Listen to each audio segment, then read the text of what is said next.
అదిరెన్ సంచ మహేశ్వరంకి అతి సమీపంలో HMDA approved villa ప్లాట్లు, ఈఎంఐ మరియు బ్యాంక్ లోన్ సౌకర్యం అందుబాటులో. రాజకీయాలలో సరికొత్త అధ్యయనాన్ని స్టార్ట్ చేసిన గొప్ప లీడర్గా, రాజశేఖర్ రెడ్డికి నమ్మిన బంటుగా, కాంగ్రెస్ పార్టీకి క్రియాశీలక పాత్రలు పోషించడంలో ముందుండి నడిపించిన నాయకుడు అని చెప్తూ ఉంటారు ఆ జిల్లాలలో. Is none other than Jakkampudi Rammohan Rao garu. So Jakkampudi Rammohan గారి వైఫ్ చాలా తక్కువ ఇంటర్వ్యూస్ ఇవ్వటం, ఒకసారి జక్కంపూడి విజయలక్ష్మి గారితో మాట్లాడి చాలా విశేషాలు జక్కంపూడి ఫ్యామిలీ గురించి ఆమె మాటల్లో. నమస్తే. మీ స్పీచ్లు కొన్ని వింటూ ఉంటే మీ కొడుకుల కన్నా మీరే చాలా ఫాస్ట్గా ఉన్నారు అసలుకి అన్ని విషయాలలో. కౌంటర్ అటాక్ చేయడంలో కానీ, లేకపోతే చాలా అగ్రెసివ్గా మాట్లాడటంలో కానీ, లేకపోతే పార్టీకి సంబంధించిన మంచి మంచి కార్యక్రమాలు ప్రజల్లోకి తీసుకెళ్లటంలో కానీ మీ వంతు అయితే చాలా చాలా కష్టపడుతూ, మీరు ఒక మాట అన్నారు, 60 దాటి ఇంట్లో ఉంటాను అనుకున్నారేమో, 80 దాటినా కార్యకర్తల కోసం నా ప్రాణం, నా ఊపిరి చివరిదాకా కొట్టుమిట్టాడుతుంది అని చెప్పేసి. ఎందుకు అంత అగ్రెసివ్గా, అంత ఇదిగా? అంటే ఒక రకంగా చెప్పాలి అంటే, నా భర్త జక్కంపూడి రామ్మోహన్ గారు తను ఒక సామాన్య కుటుంబం నుంచి వచ్చినటువంటి వ్యక్తి. అదే రకంగా తనకి వెనకాల ఎవరు కూడా రాజకీయంగా సపోర్ట్ ఉన్నటువంటి వ్యక్తులు కూడా లేరు. తనంతట తను తన శ్రమని పెట్టుబడిగా పెట్టుకుని ఎదిగినటువంటి నాయకుడు. అంటే మొదటి నుంచి కూడా కార్మిక సంఘాలతోటి వాళ్ళ కష్టాల్లో పాలు పంచుకోవటం, అదేవిధంగా ఏదో రకంగా పైకి రావాలి, నా వంతు సేవ నేను ప్రజలకు చెయ్యాలి అని ఒక, అంటే ఏ కార్యక్రమం చేసినా తను నెంబర్ 1గా ఉండాలనేటటువంటి ఆలోచనతో ఎప్పుడు రామ్మోహన్ రావు గారు ఉండేవారు. ఓకే. అయితే రామ్మోహన్ రావు గారు రాజకీయ పాఠశాలలో 27 సంవత్సరాలు నేను చదువుకున్నాను ఆయన దగ్గర. అంటే మేమిద్దరం 27 సంవత్సరాలు కలిసి కొనసాగటం జరిగింది. కుటుంబ జీవితం కానీ, దాంపత్య జీవితం కానీ. పిల్లలు ఎప్పటికీ చాలా చిన్నవాళ్ళు. తనకి ఒక న్యూరో సంబంధమైనటువంటి వ్యాధి రావటం, దాంతో తను చాలా రకాలుగా ఇబ్బంది పడటం, తర్వాత తను 2011లో ఎక్స్పైర్ అవటం జరిగింది. అప్పటికి వీళ్ళిద్దరూ కూడా బాగా చిన్నపిల్లలు, పాప కానీ బాబులు ఇద్దరు కానీ. ఎంత ఉంటుంది ఏజ్ అప్పుడు వాళ్ళకి? బాబు ఒకడు 17 సంవత్సరాలు, ఒకడు 15 అలా ఉంటాయి. పాప ఒక 19-20 ఇయర్స్. ఓకే. పాప అందరికన్నా పెద్ద? పాపే పెద్ద. ఓకే. అయితే వీళ్ళైతే రియల్గా చెప్పాలంటే బయట పబ్లిక్లో తన తండ్రికి ఉన్నటువంటి ఇమేజ్ ఏంటి, లేకపోతే తండ్రితో ఉన్నటువంటి స్నేహితుల ద్వారా తండ్రి గురించి తెలుసుకోవడానికి అది ప్రయత్నం చేసి వాళ్ళు కూడా కష్టపడాలనేటటువంటి ఆలోచనతోటి ఈరోజు రాజకీయాల్లో కొనసాగడం జరుగుతుంది. ఎప్పుడు కూడా నా భర్త జక్కంపూడి రామ్మోహన్ రావు గారు రాజశేఖర రెడ్డి గారిని ఆదర్శంగా తీసుకునేవారు. అంటే గురువైనా దైవమైనా ఆయన అనేటటువంటి విధానంలో ఉండేవారు. ఆయన కూడా ఓ రకంగా చెప్పాలంటే రామ్మోహన్ రావు గారిని అంత ప్రేమగా ఒక సొంత కొడుకులాగా చూసేటటువంటి పరిస్థితి ఉండేది. తూర్పుగోదావరి జిల్లాలో ఏ కార్యక్రమం చేసినా మొదట రామ్మోహన్ రావు గారిని సంప్రదించి చేయటం జరిగేది. అంటే తనని నమ్మినటువంటి ఒక నాయకుడిని కానీ, కార్యకర్తని కానీ అంత ప్రేమగా రాజశేఖర రెడ్డి గారు చూసేవారు అనే దానికి రామ్మోహన్ రావు గారికి ప్రత్యక్షమైనటువంటి ఉదాహరణ. ఓకే. మీరు అన్నారు ఒక మాట, చనిపోయే టైంకి పిల్లలు చాలా చిన్నవాళ్ళని.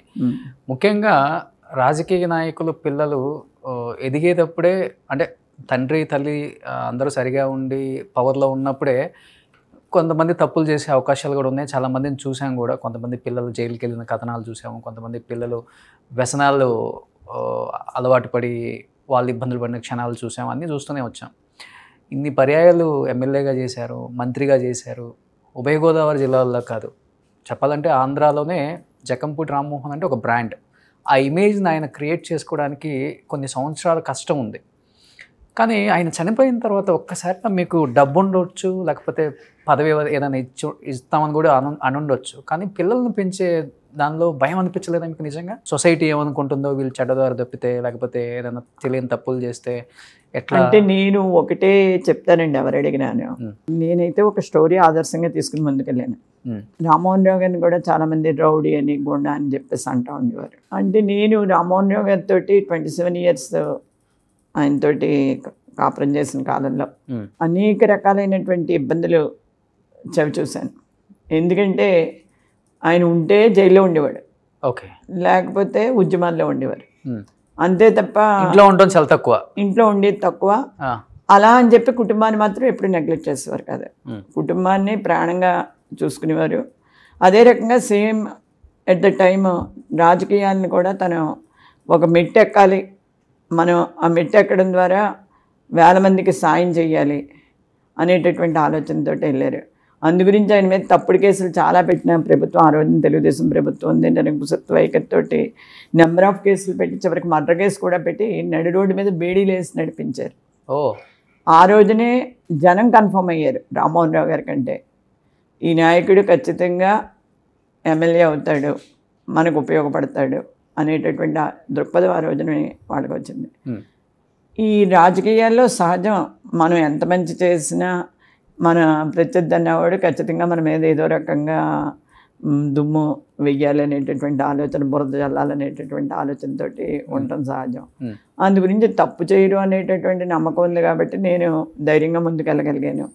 రెండోది ఏంటంటే వాళ్ళు కూడా తండ్రి చేసినటువంటి కార్యక్రమాలు తెలుసుకున్నారు కాబట్టి ఎలా మసులుకోవాలి, జనంతో ఎలా ఉండాలి, జనానికి ఏ రకంగా సేవ చేయాలి, ఒక్కోసారి నెగ్గుతాం, ఒకసారి ఓడిపోతాం, అది అవి దృష్టిలో పెట్టుకోకూడదు. మన దగ్గరికి ఎవరైనా సహాయానికి వస్తే మాత్రం కాదు లేదు పొమ్మని చెప్పకూడదు అనేటటువంటి ఆలోచనతో ఇద్దరు పెరిగారు కాబట్టి మనకి భయం లేకుండానే వాళ్ళు ఏ ఉద్యమంలోకి వెళ్ళినా మనం ఏ రకంగానూ ఇబ్బంది పడేటటువంటి పరిస్థితి లేదు.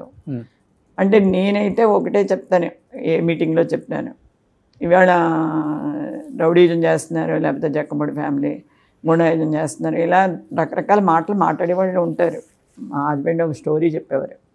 ఏంటంటే 2 రాళ్ళు ఉంటాయి, ఒక రాయి ఎప్పుడు ఇంకో రాయిని ఎక్కిరిస్తూ ఉండేది, ఎందుకంటే రాయిని ఉలిపెట్టి కొడతా ఉండేవారు. కొడతా ఉండి రెండో రాయి, నిన్ను అత్మానం కొడుతున్నారు అందరూ, నువ్వు నీ పరిస్థితి అదే, నేను చూడు చాలా అద్భుతంగా ఇక్కడ ఏ దెబ్బ లేకుండా ఉన్నాను అని. అంటే ఈ రాయి అనేది నువ్వే చూద్దుగానే జీవితంలో ఏం జరుగుతుందో ముందు ముందు అని చెప్పి కొన్నాళ్ళకి ఈ రాయి ఒక శిల్పం కింద తయారైంది, ఒక భగవంతుడి అవతారం, ఒక రూపం వచ్చింది, దాన్ని ప్రతిష్ఠ చేశారు. రోజు భక్తులు వెళ్తున్నారు, కొబ్బరికాయలు కొడుతున్నారు. ఇక్కడ ఈ రాయి మీద వేస్తే కొబ్బరికాయలు కొట్టుకుని లోపలికి పోతున్నారు అందరూ. అంటే ఉలి దెబ్బలు తిన్నంత మాత్రాన్ని అది శిల్పం అయ్యింది, శిల్పం అయ్యి ఆరాధ్యం అయింది అందరికీను. గొప్పగా విరవీగిన రాయమైంది, రోజు దెబ్బలు తినే పరిస్థితి వచ్చింది. అంచేత ఇవాళ మనం ఏదో కొన్ని ట్రబుల్స్ ఫేస్ చేయవలసినటువంటి పరిస్థితి ఉన్నా అట్లకు భయపడిపోయి వెనక్కి వెళ్తే ఏమి సాధించగలిగే పరిస్థితి ఉండదేమో అన్నది నా ఆలోచన. సుమన్ టీవీలో మీ పర్సనల్ అండ్ బిజినెస్ ప్రమోషన్స్ కోసం కింది నెంబర్కి కాంటాక్ట్ చేయండి.